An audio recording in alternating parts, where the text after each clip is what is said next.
This is so funny. Very cruel, though. Also, I am mad that I have not thought of this. So, all props to you, Isaac. Yes, so let's imagine that in season 13, the losing circle was actually eliminated. All 7 queens. Denali, Elliot, Joey J, Kimora Hall, Rose, Tamisha Iman, and Utica. Let's say that the show explains this by saying that they were not able to get a green light to film from whoever in the US was in charge of that due to the ongoing world event that was happening and is still happening. Please get vaccinated. And so they couldn't have more than a certain amount of people in the studio at any given time. They can't cut the people working behind the camera, as then the show wouldn't run properly. So they just decided to not even include the loser circle. They compensated the queens financially and gave them an open invitation to any future season, but due to everything happening, they have to go on with just the winning 6. The problem we encounter has to do with the challenges. Which 3 challenges do we keep? Yes, 3.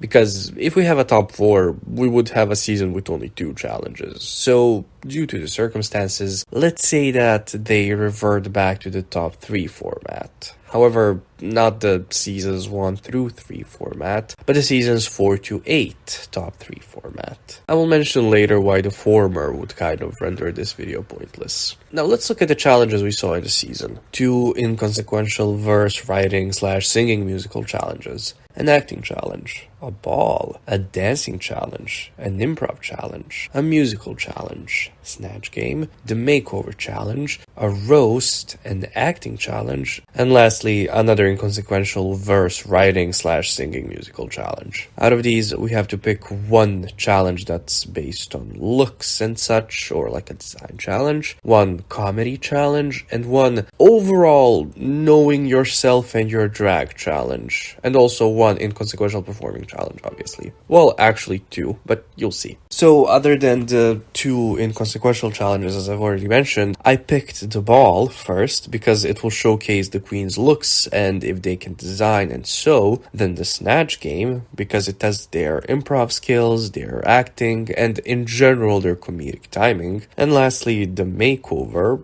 because, well, it's a staple and it's a challenge during which there is usually a breakthrough with somebody, like in the workroom with their drag or, whatever else, which we would need for the story of the season as well. Basically, all of the queen's skills are tested with these 3 challenges, so without any further ado, let's get into this season. As I've already said, the second episode here is the same as in the original season. Olivia and Simone are in the top 2, and Simone wins the episode. The rest of the queens are safe, all of the looks that we've seen this episode are also here. And why are there no low placements, I already hear somebody ask? Well, because there were no low placement. There wasn't a bottom 2. You don't like that? Ask if I care. I kept the challenges in the same order as in the original season, so in the 3rd episode we have the bag ball. Lala won the mini challenge in the original episode, so let's say that she wins the mini challenge again. Of course, we're going to go off the original placements. Gottmik wins, again, of course, and Lala is the lowest, so we know that she's in the bottom 2. The rest of these hoes were all safe.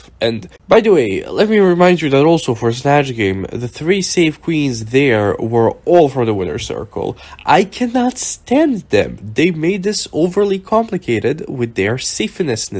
So, Candy, Olivia, Simone, and Tina were the safe queens this episode. We cannot go off the judges' critiques, because there were none, and I don't want to go off my personal opinion, so I turned to the closest thing we have to the judges. Raja and Raven on Fashion Photo Review, and Violet on the pit stop. Honestly, the former 2 kind of lost all credibility even back in season 10 when I still watched Fashion Photo Review. I don't know how they are now, and I'd much rather go off Violet's comments, but 3 outlooks are always better than just 1, so let's see what they have said. Firstly, Violet ragged on all 4 of these. She had good and bad things to say about each one of the 4. Firstly, going off Raja and Raven's comments, they gave Tina, Gottmik, and Simone overall toots, but they did somewhat criticize Simone's final look. Olivia got 1 boot from Raven on her second look, and Candy and Lala got 2 boots each. With that, Violet hated Candy's last look, so I think we're safe to put Candy in the bottom 2 with Lala. Again, Violet kinda hated all of the looks, having problems with most of Tina's, then saying that Olivia's were not memorable,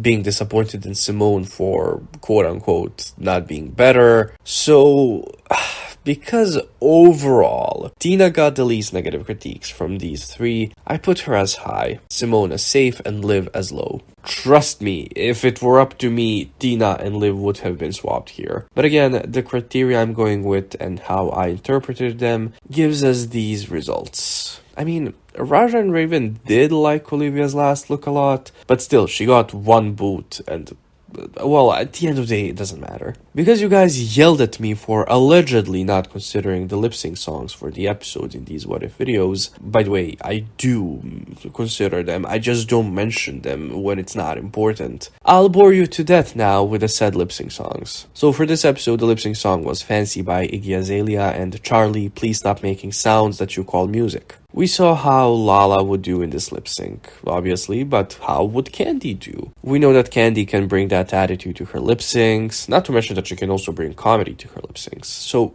I don't think she would do badly. Plus, and this is just something that popped into my head, Candy's wearing like a school look. Well, I mean, okay, not really, of course, but she's wearing like school bags on her. And the fancy music video that's inspired by Clueless obviously takes place in a school, so maybe Candy would play up that aspect of the song. I don't know. Either way, I believe Candy would beat Lala here. The 4th episode then would be the Snatch game. A Snatch game with 5 queens. Well, okay, let's say that Ru asks Michelle to be on the panels, where she also does a character. She'd probably do Madonna, I'm assuming. So that there are 3 queens at the top and 3 at the bottom. And then Carson and Ross are the contestants. Why not? Now, one thing I did change about this episode is that I put the reading mini challenge here, simply because again, it is a staple of Drag Race, and with the episodes and the challenges that I chose, it would not align with when the reading challenge was in the original season, so we need to have it in some episode. What better time to do it than the Snatch Game episode? As Gottmik's still here,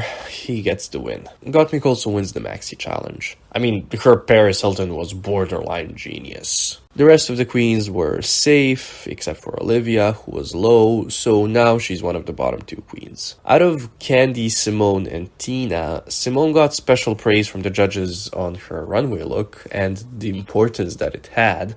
Well, still has. So let's put Simone as high. Initially, I wanted to put Candy in the bottom 2 for basically being herself during Snatch Game and making jokes, question mark, that did not make sense with her character, well, other than, you know, oh, a fat person likes to eat herk-a-dirk. But it's clear that the judges never cared about that during the season, nor do they really ever care about that during Snatch Game, well, with specific queens, so I nixed that. Seeing that Simone's runway was something that was important to a point, let's turn to Raja and Raven again for this, and see whose look they liked more, so that the worst of the 2 gets the bottom 2 placement. They both gave a boot to Tina, and both gave a toot to Candy, even though Raven needed some convincing for the latter, so Tina's in the bottom 2 and Candy is low. Tina and Olivia thus have to lip sync to Fascinated by Company B. Now, who would win? Well, firstly, just looking at their outfits, Tina's is so restrictive, so unless she has a reveal underneath, I don't think she'd be able to do much good. And I think Olivia's look works in her favor here, as this song is very BB boop boop, but like 80s, it's high energy as well, and I don't know, I can just imagine Olivia as like an evil scientist doing well to this song. Call me biased all you want, but I'm keeping Olivia. The 5th episode is the makeover episode. There are no mini challenges here. Now, who do these 4 queens make over? Well, I went with the queens that they eliminated in their episode 1 lip syncs.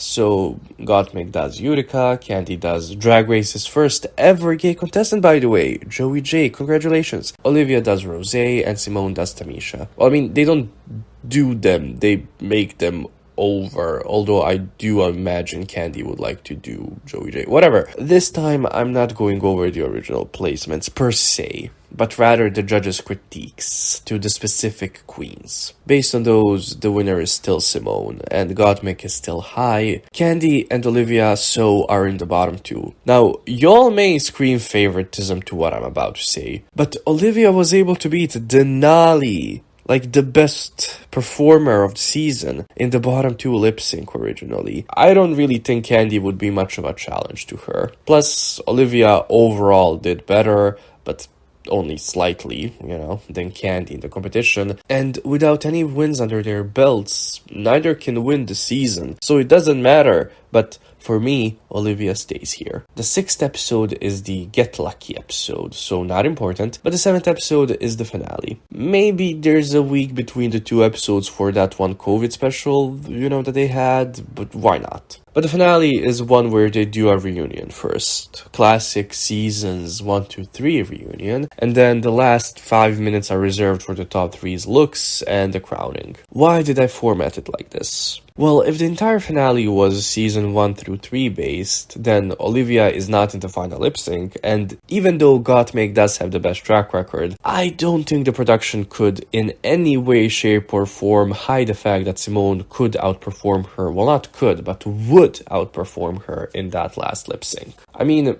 the show is no stranger to crowning the second best competitor, but here they could actually explain it. So from this top 3, this is the table of track records for this season. Let's remove the losers so that we can focus just on the winning 6. And as you can see, Gottmik with her best PPE score and with none of her weaknesses seemingly being able to be shown on the show, I believe that in this instance she would be the winner of season 13. See?